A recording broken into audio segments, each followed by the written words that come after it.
This is what's great about sports. This is what the greatest thing about sports is. You play to win the game. Hello?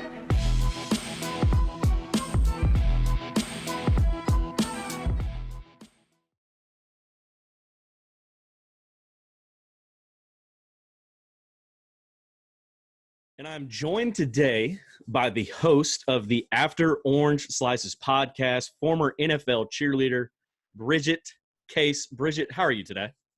I'm great. I'm more fantastic that I'm here with you. So thanks so much for having me. Oh, it's a delight to have you. We DM'd some people and we saw that you came back to us, and we're really excited to start branching out. We've probably been coming up on 100 episodes, but we're branching out there. So we're getting out, we're loving it. We're loving it so far. That's So awesome. We're very excited to have you. Oh, thanks. I appreciate it. I'm excited to be here. Yeah. So she's had big time guests such as, Chiefs running back Darwin Thompson, first round pick in this year's draft to the Packers, Jordan Love. Like, guys, she knows what she's talking about. She knows a lot about football. She's got all the connections in the world. She is on top of the capital J journalism sports podcasting world. Isn't that right, Bridget? Thanks. You're the best. What a way to kick off my weekend. Appreciate it. I need to come on here more often. Hey, well, please come on. We'll have you every day. But first off, where are you located? Because we know that you used to be a former cheerleader for the Chargers. Are you more out on the West Coast, or where are you at? No, it's a great question. People are always very curious because I don't talk about it that much. I've moved around a ton. So I moved from Washington about a year ago back home to Orange County, where I'm from.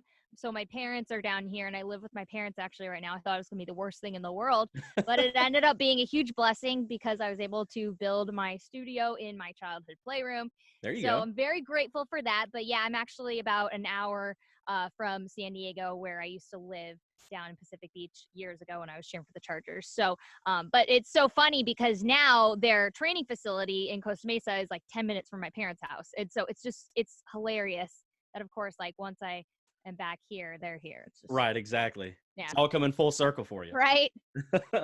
So I know, the coronavirus has put a big, just black cloud over the entire sports world. And I know with you having a sports podcast, being in sports journalism, even though it's more than just sports, and we'll get to that here in a little bit, but, how has the coronavirus kind of affected you and your sports world with everything being shut down? Do you know anybody that may have contracted the virus, or how's it been going for you in the quarantine?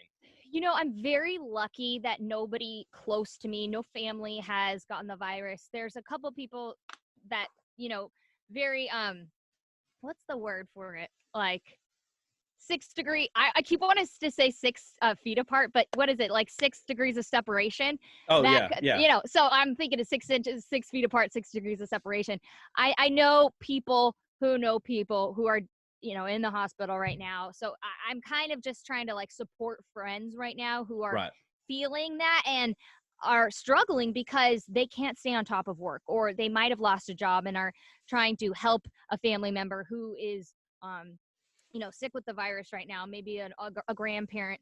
And I know that that's something that is very, very serious. But for me, honestly, like this time has been a blessing in disguise because I've had time to connect with people that I've not talked to in years. I've definitely gotten ahead on other things that I wanted to in my business. I'll tell you, like when it first came down and the stay-at-home order, well, actually, no, this is before the stay-at-home order. When the MLB shut down spring training, that's when everything like hit, and I was pissed in the beginning because Amen. And that was like, I think because it was all like that Wednesday, Thursday, NBA shut down, MLB spring training is like, oh nope, backing off, and then finally NCAA comes caving in, and I was supposed to have 3 trips that week. I was supposed to go to Seattle, Arizona, and then Miami. We were supposed to be going and just knocking out a ton of interviews. So I was really, really upset because I just had like a powerhouse lineup that first couple of weeks.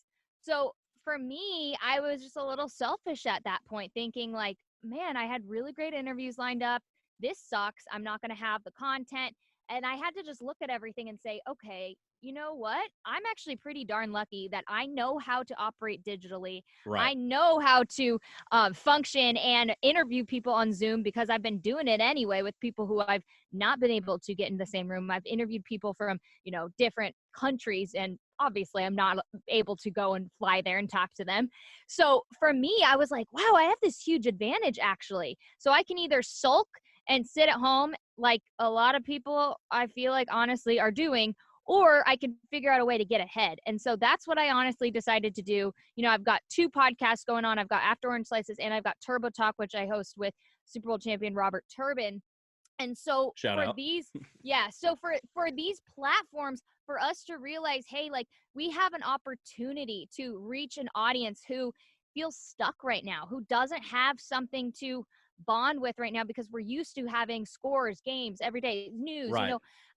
how do we like fill that void, fill that gap? So for me, I was like, I need more live content. I'm going to just start pushing IG live shows. I don't care if people are constantly tuned into them every single day, but if I put something out there to connect with somebody, that's going to help someone. You never know who it's going to help. You've seen athletes do it. So Right. I think just like pushing that like digital content and showing people like, hey, we're here to help you has been major for me, instead of just sitting at home and waiting for things to end like I feel like a lot of people are doing. Not to bash on anyone, but yeah. Yeah, no, I definitely feel you on that because I'm a teacher here in Uh-huh. Ruston, Louisiana, and a friend of mine who's also a teacher. Our spring breaks, they were correlating. They didn't do it last year, but Okay. they were doing it this year. And I'm a big Cowboys fan.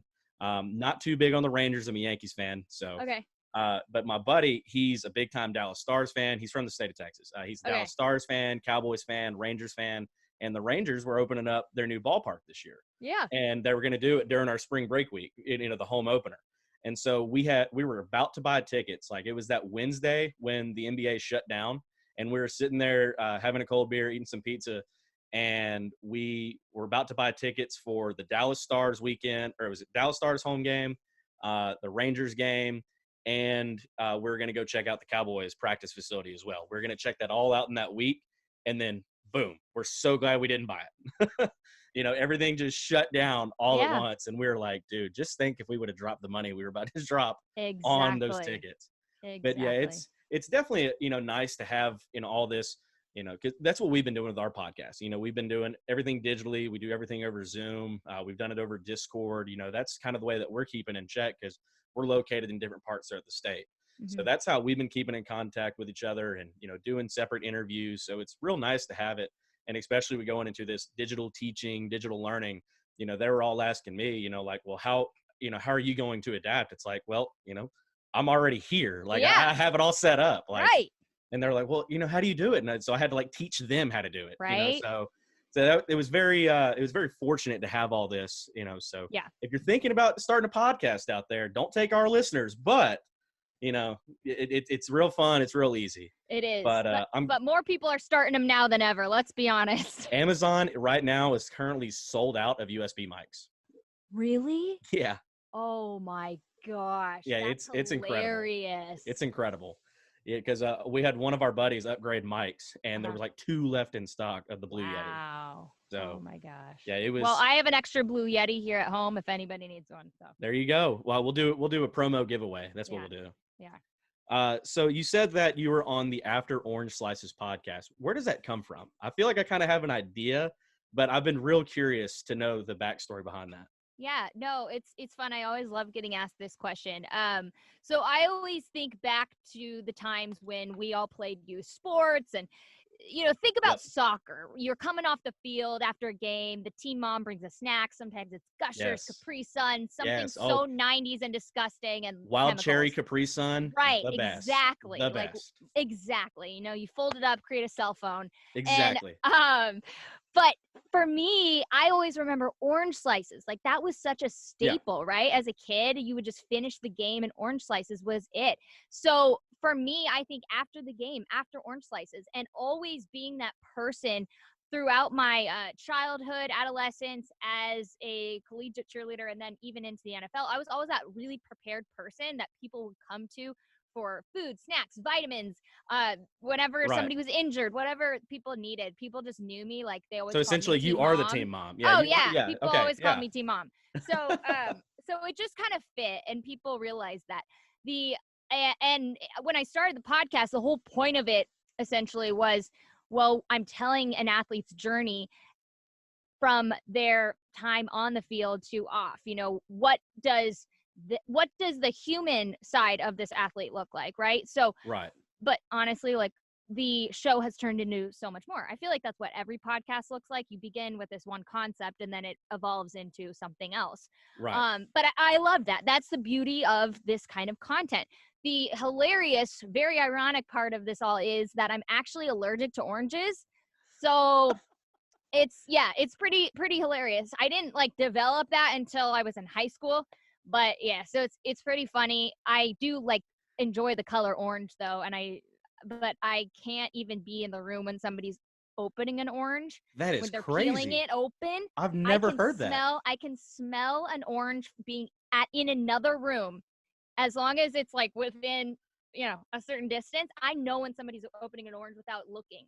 It's so bad. It's my biggest migraine That trigger. is I get so incredible. nauseous. I get a full-on migraine, and it's bad. But it's just hilarious, and I think that that's kind of a funny thing that a lot of my inside my small inside circle, other listeners know, and it makes it kind of extra fun, Yeah, absolutely. Like, I would have never. So, is it like with orange juice as well? Like anything orange, or Yeah, is it anything orange, all citrus except for lime for some reason. different? So yeah, it's I think because it's less acidic and not as strong.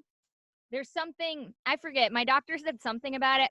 I don't really understand, but lemon, orange, like tangerine, those are all really just like bad. Like yeah, no way. So That is crazy. yeah, it's funny.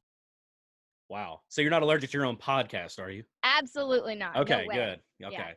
Yeah. Before I'd die before. Yeah. Hey, man, that's dedication. Yeah.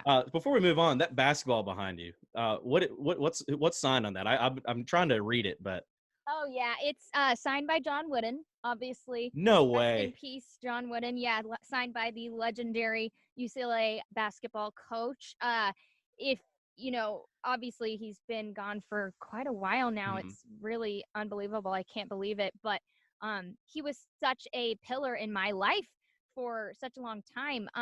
I grew up going to UCLA games, both football and basketball. So not just John Wooden as the, inspirational human being and his pyramid of excellence. Like he was that guy that my brother and I knew growing up. Like my dad just always taught us like that was the person that, we most wanted to be like. And so he was very much a big influence in my life. And so it's very special. And yeah, even though I didn't go to UCLA, that was like my dream school growing up, but I didn't get in. And it was like the worst day of my life, but ended up being the best thing ever.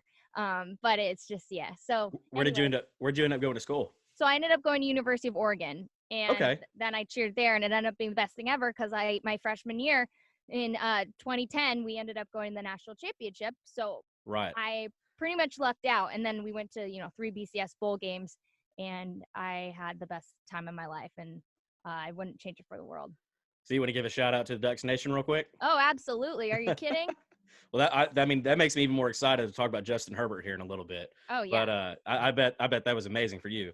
But did you cheer at University of Oregon as well? I'm guessing. So I cheered for 4 years there. It was so magical. I cheered in, like I said, the national championship when we played Auburn. Right. And that's when Cam Newton was there for that year. And that was a heartbreaking loss, but an unbelievable experience. And then cheered in a Rose Bowl and a Fiesta Bowl. And gosh, it was just the most incredible experience. People really don't realize when you're a part of a program like that, there's nothing like it. Like there are very, very few programs that experience that kind of caliber of fan base, national exposure, media coverage, positive celebration, like just the resources that we had, like, and just how much we were respected. It was such a special time in my life. I would never trade it for the world. I didn't even realize, honestly, how lucky I was until later on. And it is really amazing to look back on it and realize all that I had at that time. I definitely took advantage of it for sure. Right. And I wish I like soaked it in a little bit more when I was there. But I mean, that's like anything, right? Right.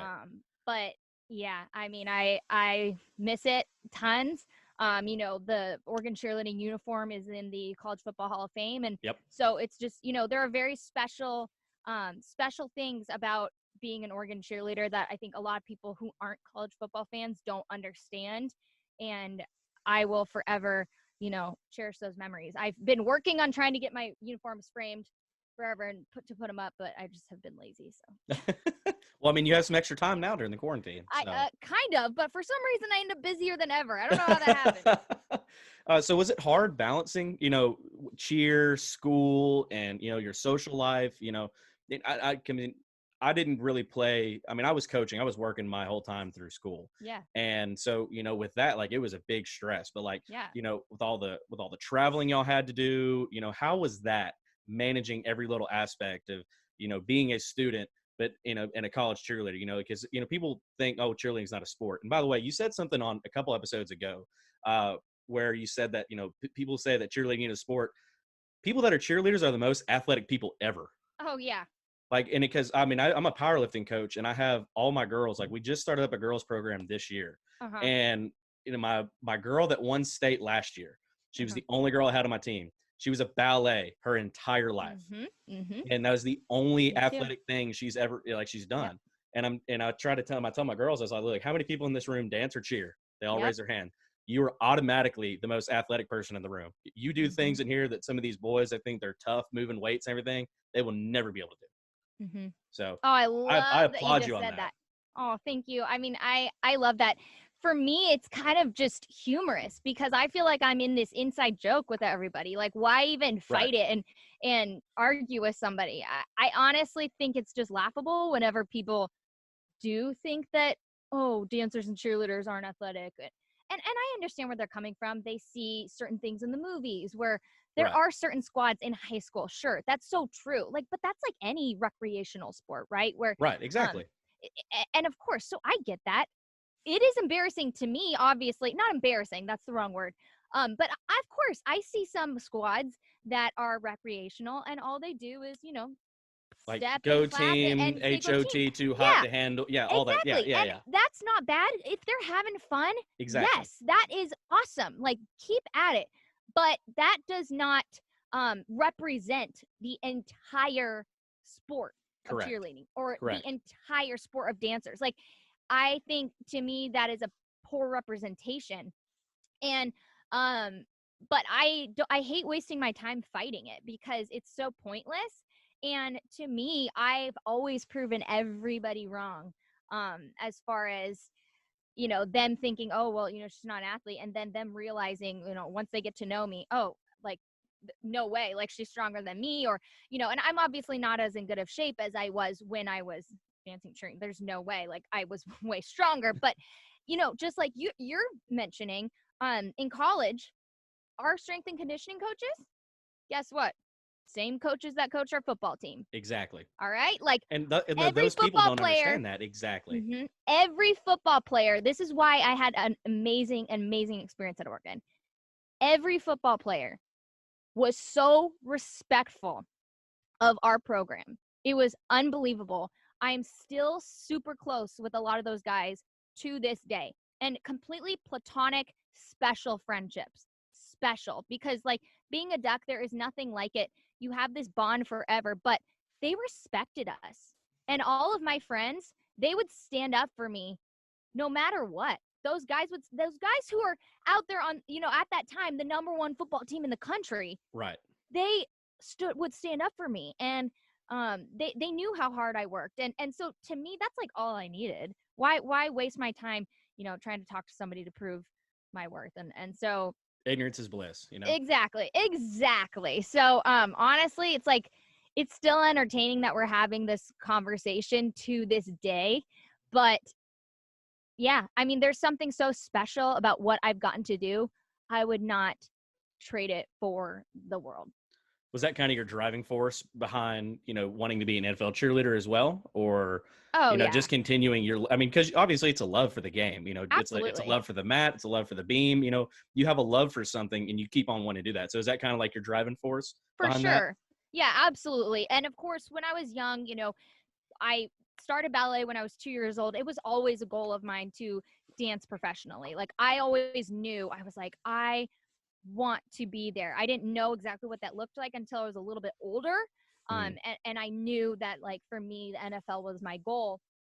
Um, but yeah, I knew that that was something that I just wanted so badly, but also it was like a huge accomplishment for me, right? Like it was always that path that I said like, okay, and I'm going to do this and then I'm going to get and do it in college and then I'm going to get professional and then, make those marks, hit those goals.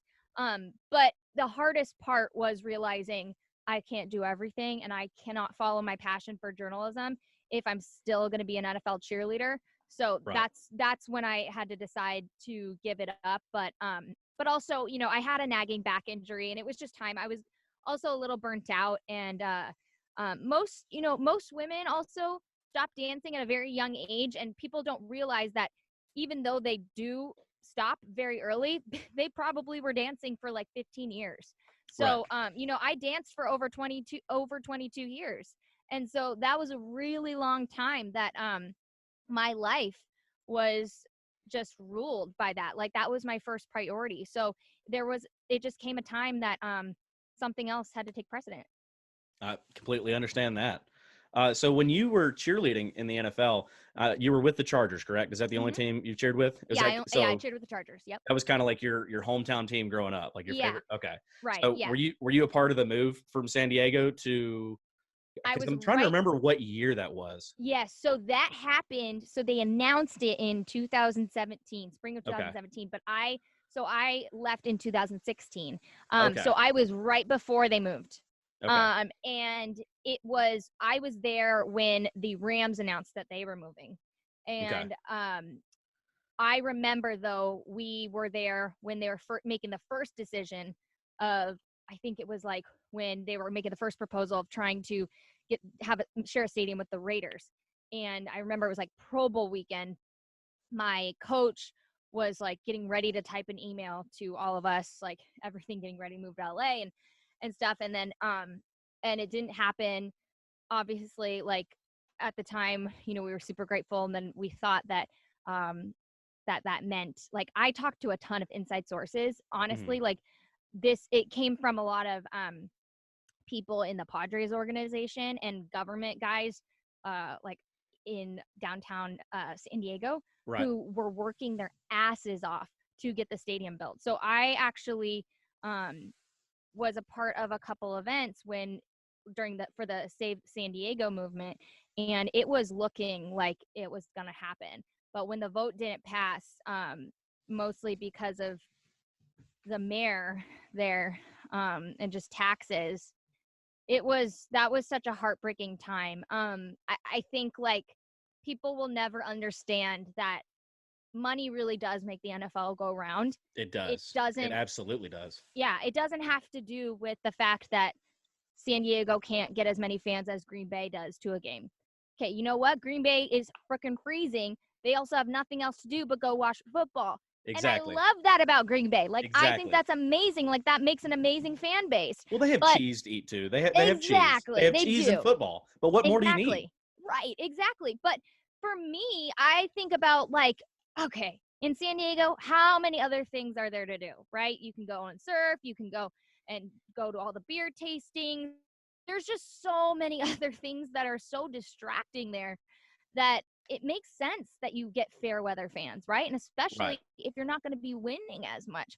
And I think it's really sad that fans blame the organization so much when really, like, the Spanos family didn't have much of a choice. And I honestly have been super, super impressed with how they managed to handle the move to LA.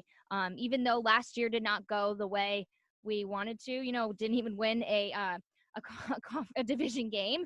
But It happens. it happens. And I mean, to me, it's like the gosh, it's the age-old curse. The Chargers are always plagued with injuries. And to me, that's not an excuse. It's a reason. But for me, I'm like, we have the caliber of talent.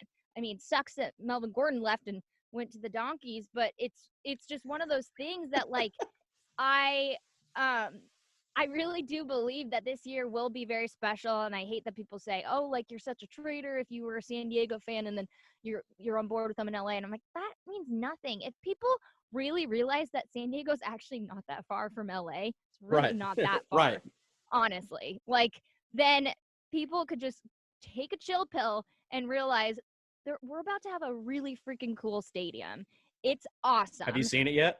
I have not in person. I've driven by it a ton, so I've seen the outside. But we actually have a couple of family friends who have done a lot of the contract work on it, like the roof and a couple different and the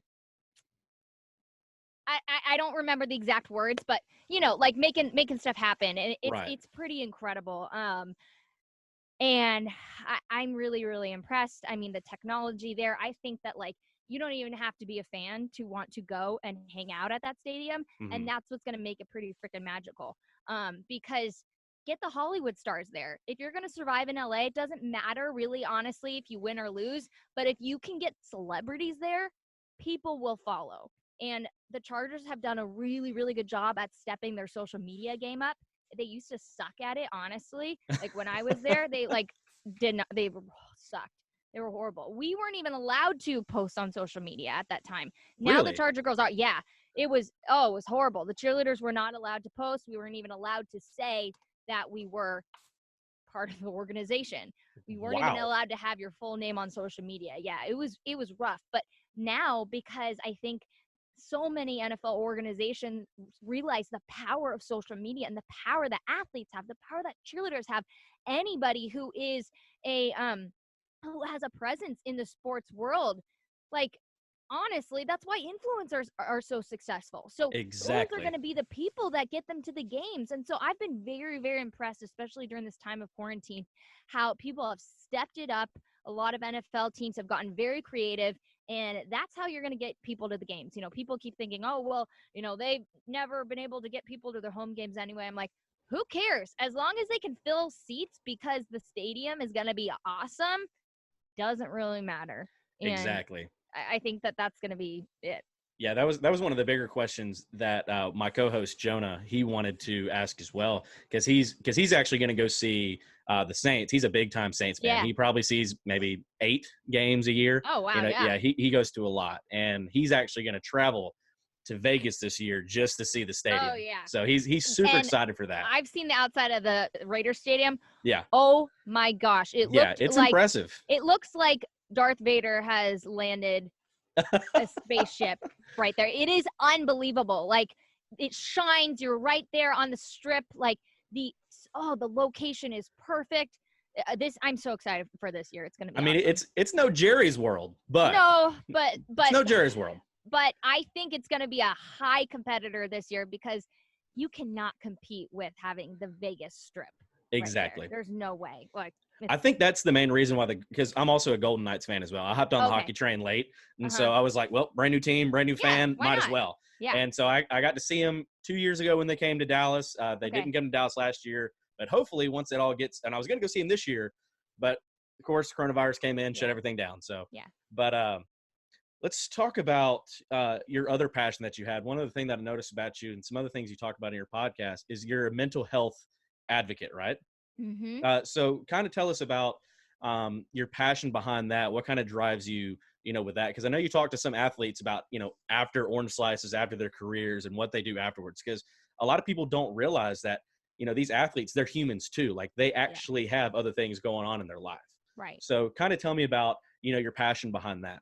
Yeah, no, absolutely. Great question. I really think it's very important to share my story, to share other people's stories who have struggled with any kind of mental health blockage, whether it be actual mental illness or just mental health in general. Because I think the biggest misconception is that not everyone struggles with mental health. We all have mental health. If you have a brain, you have mental health. Exactly. Right. So that's something that like we all need to recognize. And I think that has become much more apparent in 2020, especially during quarantine for some reason, which is, I think, kind of great.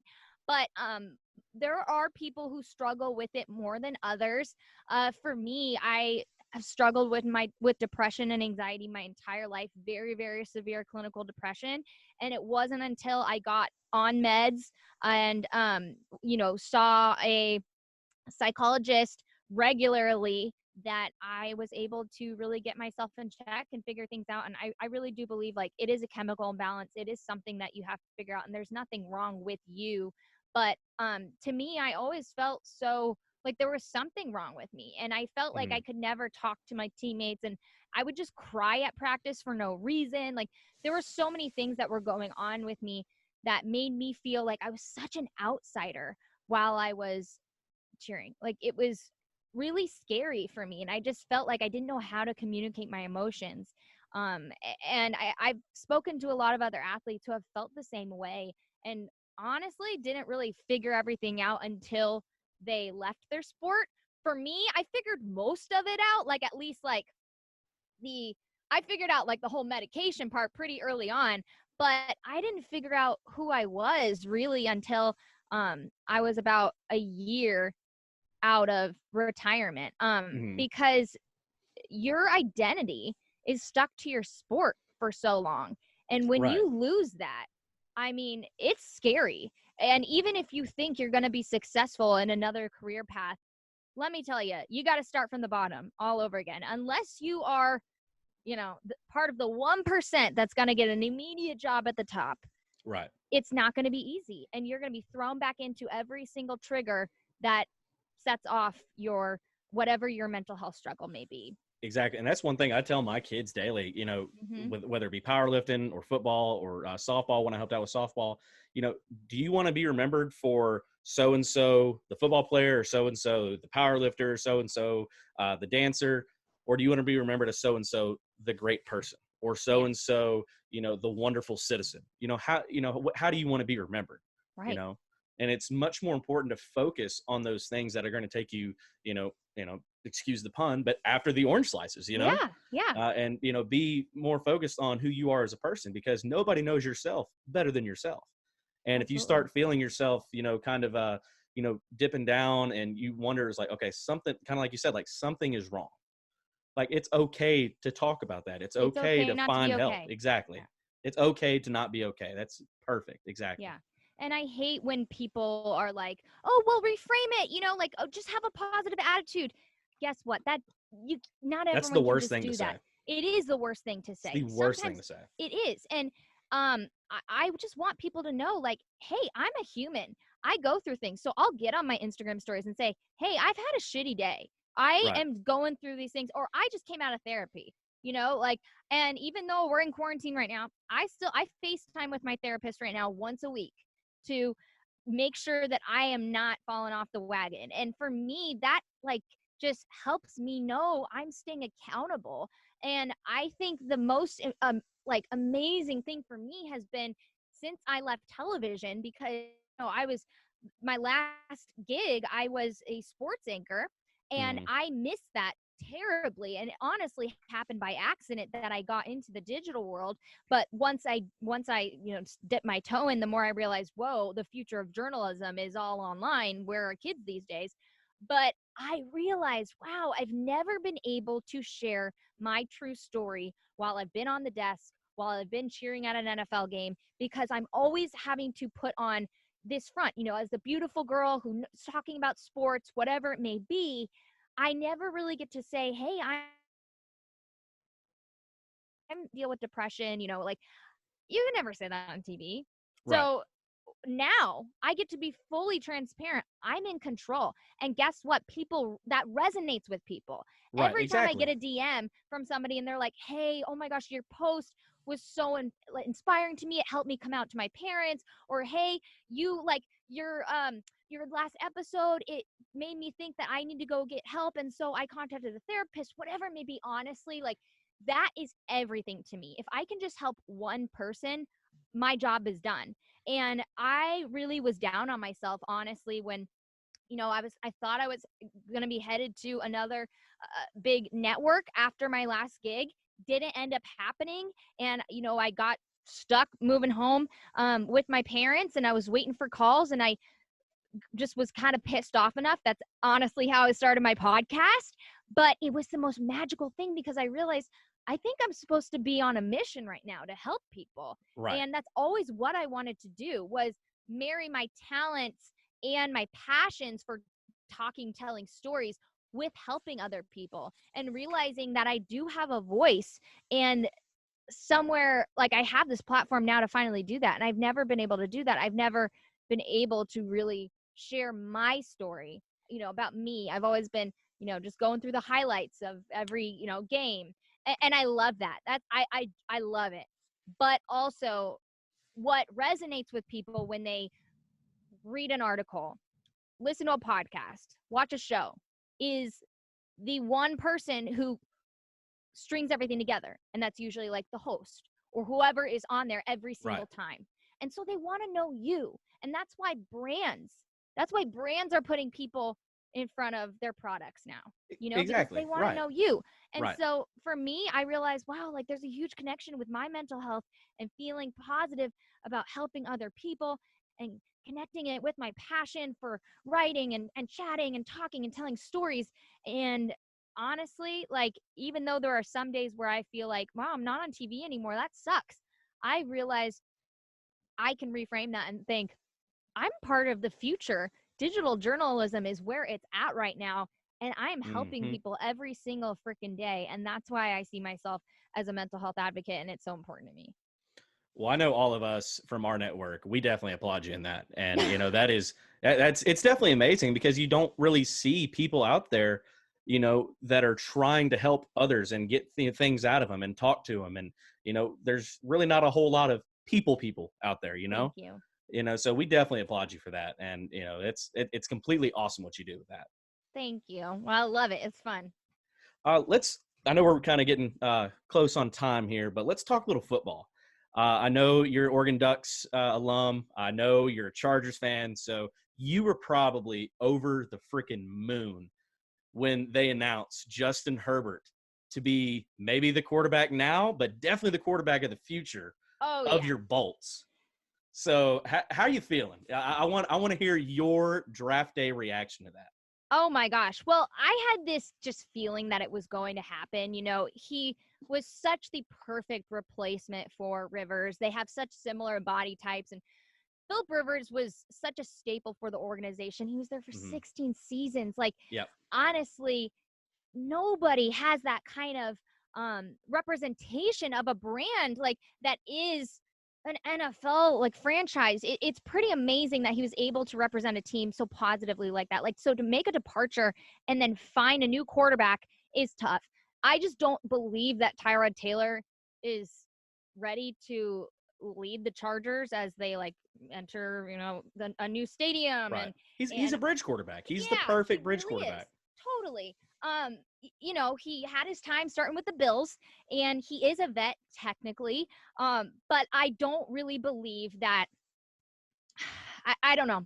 I just don't believe that he is the right guy to lead us through the whole season. I honestly think it'll be kind of a situation where he gets us through the first couple of games and then Herbert's ready to go in. Honestly, like, I think that he is such a strong guy. He is so poised. He is mature. He's athletic. He's such a mobile quarterback. Like, mobile QBs are the future.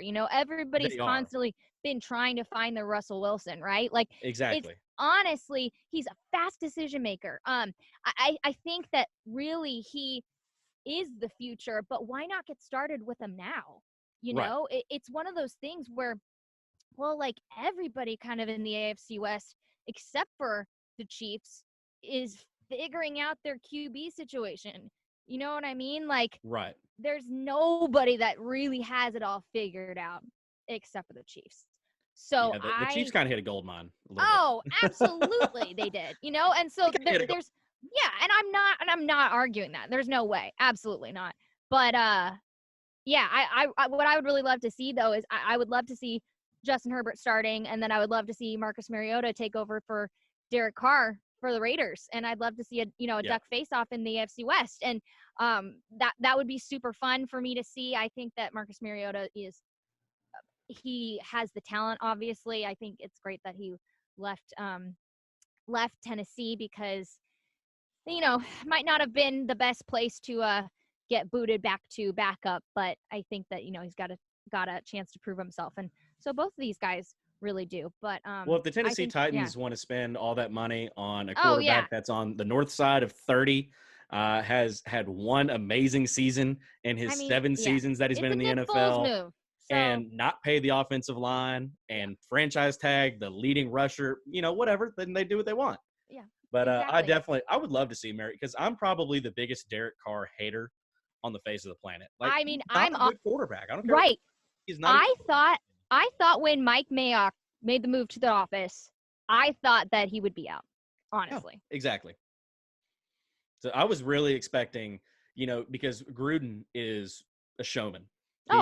He is the showman head coach, and I was seriously thinking genius, that absolutely. I for real thought that they were going to take, their 2 picks this year, maybe a first later, and move up and go take a Tua or a Herbert or one of these guys that he falls in love with. Smart, because, the thing is about Herbert had a pretty quiet senior year. I mean, I think people were so enthralled over Joe Burrow that we kind of lost track of Justin Herbert, because people don't realize Justin Herbert was probably going to be the first quarterback off the board in last year's draft. And a lot of people forget that, but we're just so entranced by the legend of Joey B, that we forget about, this Justin Herbert guy, this 6'6", 230. But I love that man of a quarterback. And I love Herbert. I love his tape a lot more than I like Tua. I'll be the first to admit that. I don't like Tua either. Yeah. So, well, you might be a little biased. No, totally. I think Tua is a great quarterback. I just didn't think he was the right fit for the Chargers. And that's fair. I think, what, I think he's perfect to Dolphins need him. I think it's a perfect place for him. But honestly, I am excited that Justin Herbert kind of went under the radar, because this is the time, and it's it mirrors how the Chargers are. They're always not underdogs. That's not the right word. What is it? Like little brother of the league almost, They're kind of like nobody takes him seriously. I can kind of say this because I'm redheaded, but they're kind of like the redheaded stepchild. Exactly. That's like what it is. We all care about, the premier child in the family, but then you have the other, Yeah, absolutely. And so until you're winning and until you're, playoff contender, we're not really going to pay attention to you. We're not going to give you primetime slots. What did they have? I think they got like 1 primetime game. I think for this upcoming season, I think they got 2. I want to say it was 2 maybe. But I feel like they're like not. Because I think they got a Thursday night game in like week 15 or something like that. Let's see. Was it? Oh,